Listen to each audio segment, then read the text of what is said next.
Welcome. The purpose of this video is to explore the assumptions that underlie regression analysis and to learn how to read and interpret regression output.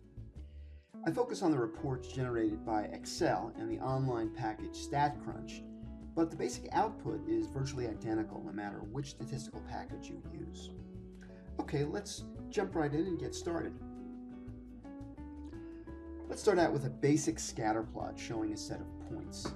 As I hope you remember, each point represents an x and a y value from a data set where n equals 10. In case number 1, x equals 1 and y equals 2.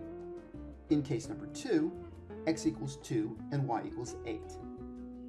Based on the scatter plot, it appears that as x increases, y also increases. We can add a regression line to the plot, and as you'll recall from the last video, this regression line is a line that minimizes the distance from each point in the plot itself. We'll display the equation for the line over here, and this equation tells us two things. The first is that when x is 0, y equals 3.59.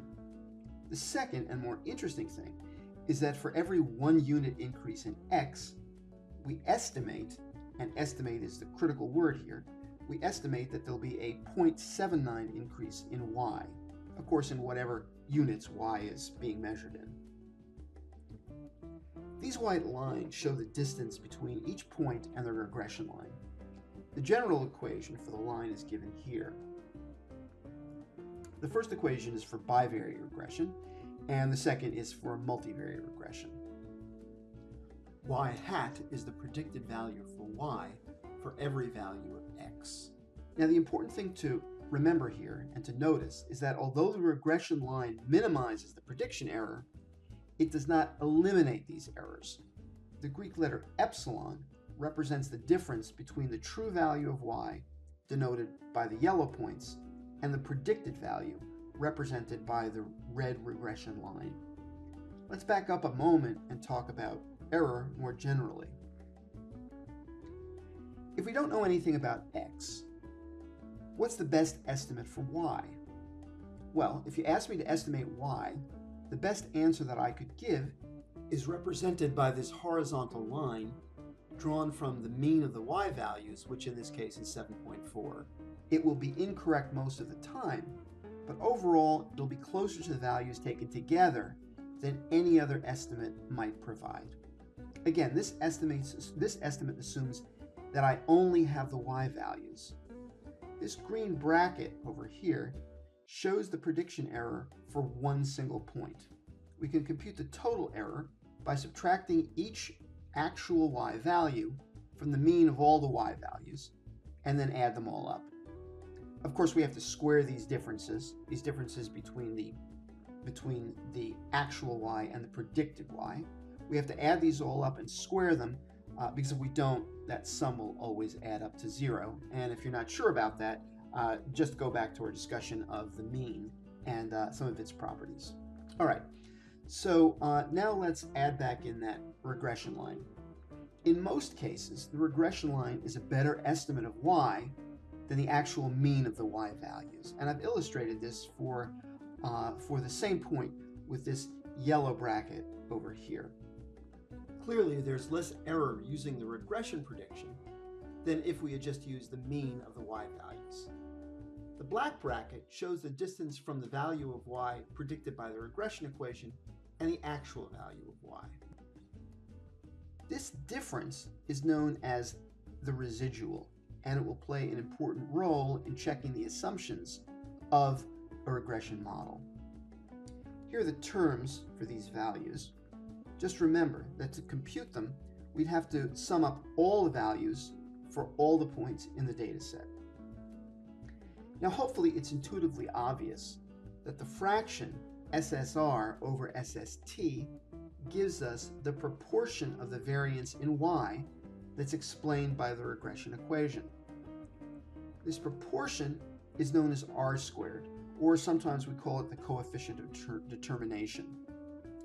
If you take a close look, just pause for a moment, if you take a close look at the chart that I've created here, I think you'll see how this works. You can see the actual calculations here.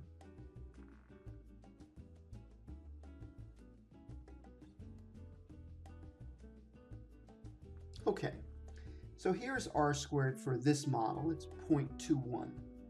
Take a look now at how it's calculated. Fortunately, you don't need to perform these calculations by hand because the computer will do them all for you. Whether you're running regression in Excel, StatCrunch, SPSS, Python, or R, the basic output for a multiple regression analysis will look the same. Let's take a look at what StatCrunch creates from a different data set. This is kind of a silly study. It may not even be real, but the idea here is that the researcher interviewed some 230 fashion models and asked each one their day rate, which was recorded in hundreds of pounds sterling, British currency. They were also asked their age and the number of years that they'd been models. He then asked a group of judges to rate their attractiveness from a photo. The goal of the study is to see if we can predict salary from the other variables. It's perhaps worth noting that the salary figures really don't make a lot of sense. While there's tremendous diversity in what models earn, it's unlikely that there are any models out there who are willing to work for 20 pounds sterling per day. So let's not take the numbers here too seriously. All right, so to run a regression in StatCrunch, we select Stat and choose Regression, and then choose the Multiple Linear option. When the dialog box opens, you want to select Salary as the independent variable, and the other variables as the dependent or X variables. Request standardized parameters, studentized residuals, and predicted values. We'll talk about these as we move into this output. StatCrunch will return an output box with the results of the regression and add two columns to the data table, one for the residuals that were requested and the other for the predicted Y values. So let's take a look at the results. Here they are. Let's first look at the ANOVA table. Just note that StatCrunch calls what we've been calling the sum of squares for regression the sum of squares for the model. Different packages may use different terminology, so you'll need to be aware of these differences. If you divide SST by SSR, you'll get the value reported here for r squared, which in this instance is 0.1841. This value is pretty low, which indicates that the model explains only about 18% of the variation in salary. Let's take a look at this F statistic and its associated p-value. The F statistic is tests the hypothesis that the regression equation, the model as a whole, in other words, is statistically significant. You can see that hypothesis over here. Think about it. If all the coefficients are 0, then the model is useless. We'd be just as well using the average of y than to bother with building a regression model. So in that instance, in other words, knowing x doesn't give you any ability to predict y. Based on this F statistic, we can reject the null hypothesis that the coefficients are all 0 because the p-value associated with this F statistic is less than the critical value of p, which by convention we set at 0.05. The model as a whole, in other words, is statistically significant. Let's move up now to the core of the regression results, the parameter estimates. We don't usually spend that much time on the intercept. We need it if we wanted to actually predict salaries, but that's about it. Let's move on to the age variable. If salaries are expressed in hundreds of pounds sterling, then for every 1 year increase in a model's age, there's a 600-pound increase in salary. Looking at the t-statistic column, we see a t-value of 4.425. According to the output, we would see a value this large less than once in every 10,000 samples. In other words, the probability of seeing such a large value is less than our critical value of 0.05. So we can conclude that the coefficient 6.240859 is statistically significant. Years of experience is also statistically significant because though the sign of the coefficient is negative, every additional year of experience leads to a decrease in salary. This is kind of weird, and we'll get more into this one a little later on in this video. Surprisingly, I think you'll agree surprisingly, beauty turns out to not be statistically significant. All right, let's move on now to look at the standardized coefficients. While the coefficients we've just looked at give us the ability to predict actual y values, because they involve different units of measurement, we can't really assess their relative importance. How, after all, can you compare the impact of age, assuming it was significant, which it isn't, but how can you, after all, compare the impact of age with the impact of a beauty score? They're measured on different scales. When we standardize the scores, though, we're expressing them in the same units, that is, units of standard deviation, so comparisons are possible.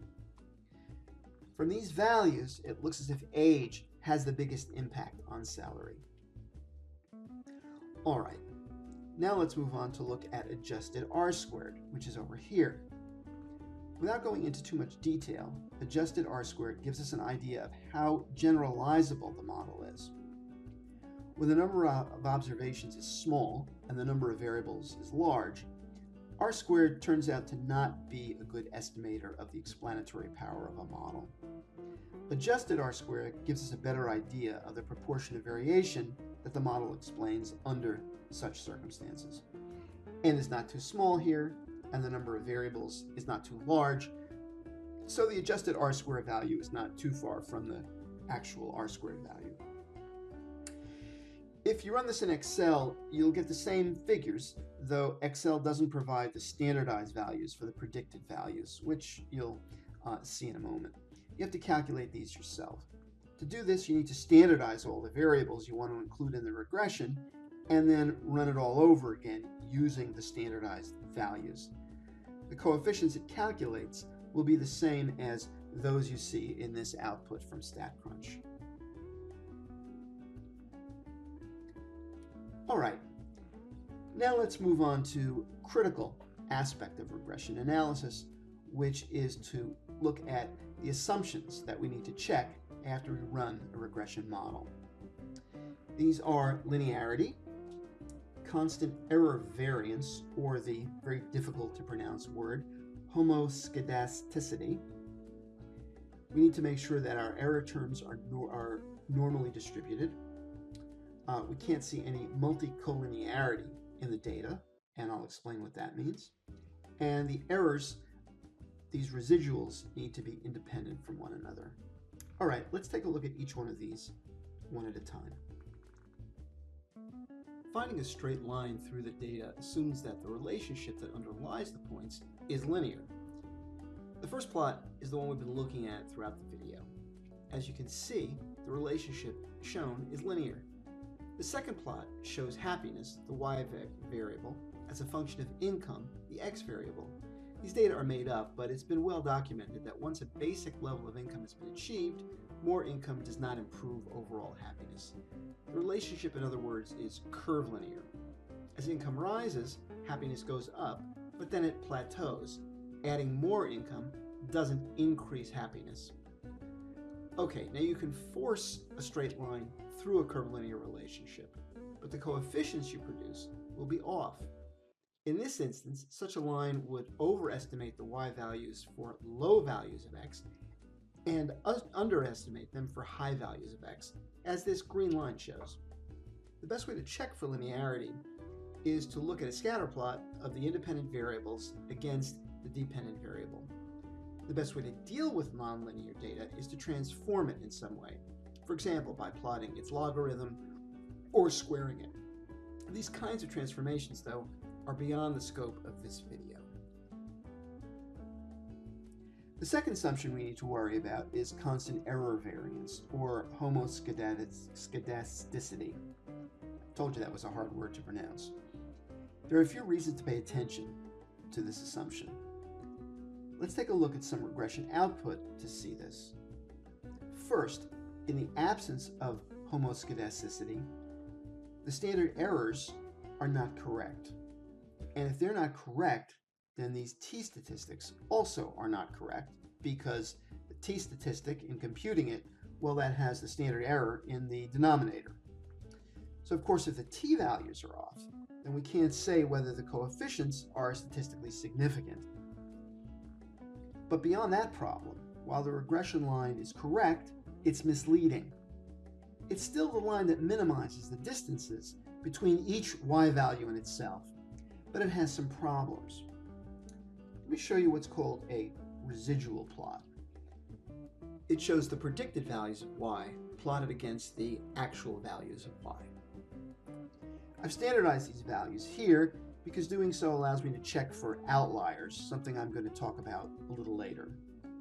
The horizontal axis shows the predicted values, and the vertical axis shows the residuals.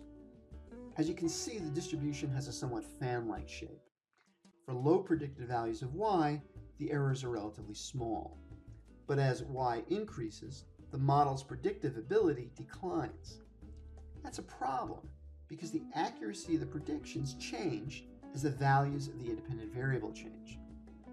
For some range of x values, the line may be a reasonably good predictor of y. For others, not so much. Okay, so how do we determine whether we've met this assumption? Well, there are several ways. The easiest is to create a plot of residuals, just like the one you're looking at. A model without homoscedasticity will produce a residual plot that looks just like the one you see here. As I said earlier, it has a funnel shape. It could also, by the way, have a dog bone shape with larger errors at either of the extreme ends and smaller ones in the center. A model without these kinds of problems, and this is what you should look for, a model without these kinds of problems will produce a residual plot that looks more like this one. As the yellow points show, the prediction errors the model makes are relatively constant. This enables us to assess the statistical significance of the coefficients and to have faith that the model's accuracy is consistent over all the values of the independent variable. Let's now take a look at another assumption. The errors are normally distributed. Again, this has to do with our ability to assess the statistical significance of the coefficients, because a t-test expects a data set which is approximately normally distributed. If they're not normally distributed, then the t-test becomes problematic, and we're back to the same problem. However, if the sample size is large enough, this becomes less of an issue. Setting up a histogram of residuals like this is easy in Excel or StatCrunch. So let's move on to multicollinearity. So multicollinearity refers to the correlations between the independent variables. In regression, we're saying something along the lines of holding the other independent variables constant, a 1-unit change in the independent variable x1 will result in a b1, that would be the coefficient for x1, in a b1 amount of change in y. Here's an example. If income and education are correlated, and they are correlated, then we can't isolate the effect of income on happiness, because when income rises, education also rises. So this idea of holding the other independent variables constant flies out the window. Let me show you another example. And this is again from that supermodel data. This model says that holding years of experience and beauty constant, a 1-year increase in age results in an increase in salary of 60.2 pounds sterling. But obviously, as you increase age, you're also increasing the experience of the model. You're 1 year older, but at the same time, you also have 1 more year of experience. Now, this assumes, of course, that models start at about the same age, which fashion models, in fact, do start at about the same age. So it's a reasonable assumption. Of course, now you can't see this from the model itself because you can't see correlations in the regression model. So strictly speaking, you need to run what are called multicollinearity diagnostics, but these are not provided by Excel or StatCrunch. But this assumption is so important that for our purposes, you can simply run a correlations procedure, which is available in both of these packages. This table here is called a correlation matrix. In it, you can see the correlations between all the variables in the model. Now, you only want to focus on the correlations between the independent variables, which I've highlighted here in yellow. Any correlations over, let's say, 0.85 or certainly 0.90 indicate a strong probability, strong chance of multicollinearity. The solution then would be to run the regression again, leaving in only one of the collinear variables. Well, which one? That would depend on which best fits the theory. But in this case, I would probably take out years of experience. Just on theoretical grounds, it probably makes a little bit more sense than taking out age.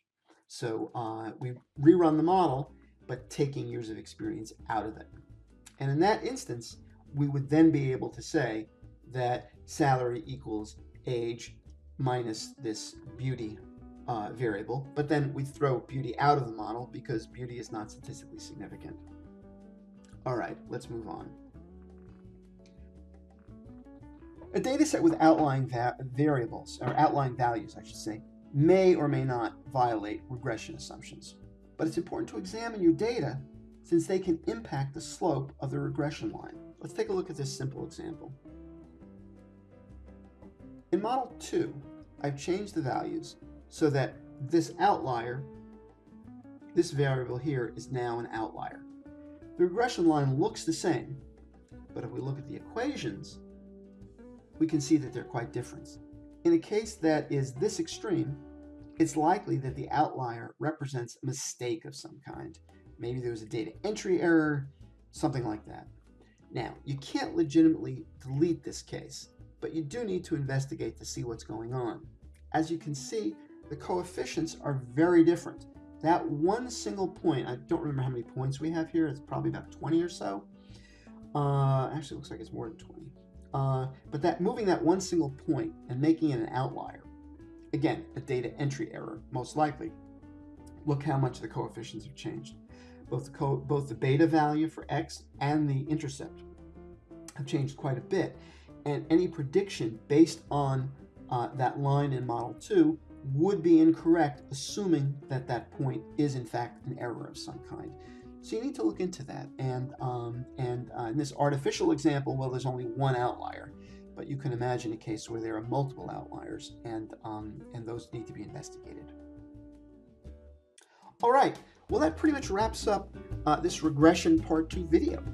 You now know the assumptions that govern the interpretation of a regression model, and you know how to read and interpret regression output. I hope you found it useful.